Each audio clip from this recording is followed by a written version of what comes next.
មានក្លិនអចិត្តក្រុមស្មោះសរដល់មុខផានោះឯងទុំដេកបានមុខផាមកក្រំលេងទុំដេកបានមុខផាមកក្រំលេងការរៀនតែឯងក្នុងពេលរាត្រីអូបងប៉ាអូនត្រិចមកពីណាបានចូលមិនស្រដីរីមួយបុព្វារីថ្មីរីមួយបុព្វារីថ្មីបានជាមិនស្រដីមករៀមរាបុព្វាញញឹមរបងក៏អោយរៀមរងមិនរៀមរែងទុកណាបុព្វារីនៅក្នុងមន្លាបុព្វារីនៅក្នុងមន្លាអោយរៀមប្រាថ្នាទៅឯណាបានចប់ចិត្តមកលរៀមប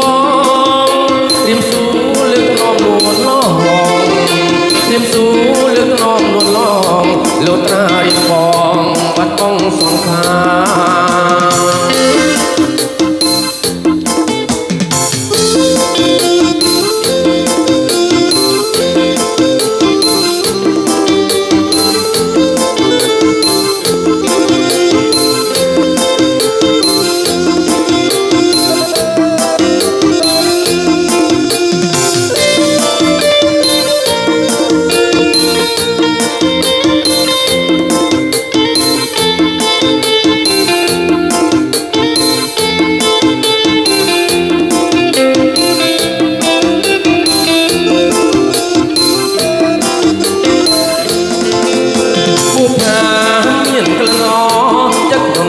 សដល់មុខផា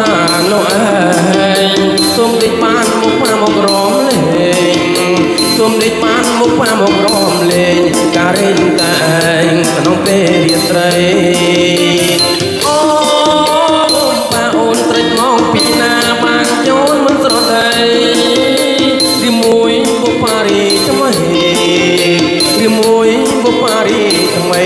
បានជាមិនស្រដីមកលរៀមរាបុព្វាញញឹមរំបងក៏អោយរៀមរងអោយរំរែងទុកណាបុព្វារីនៅក្នុងមន្លាបុព្វារីនៅក្នុងមន្លា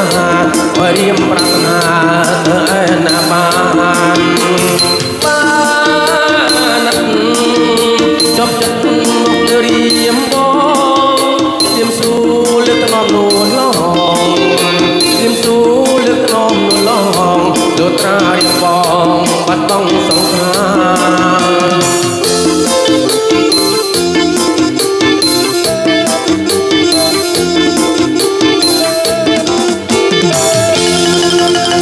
សប្បាយទេគេញឹកសប្បាយទេ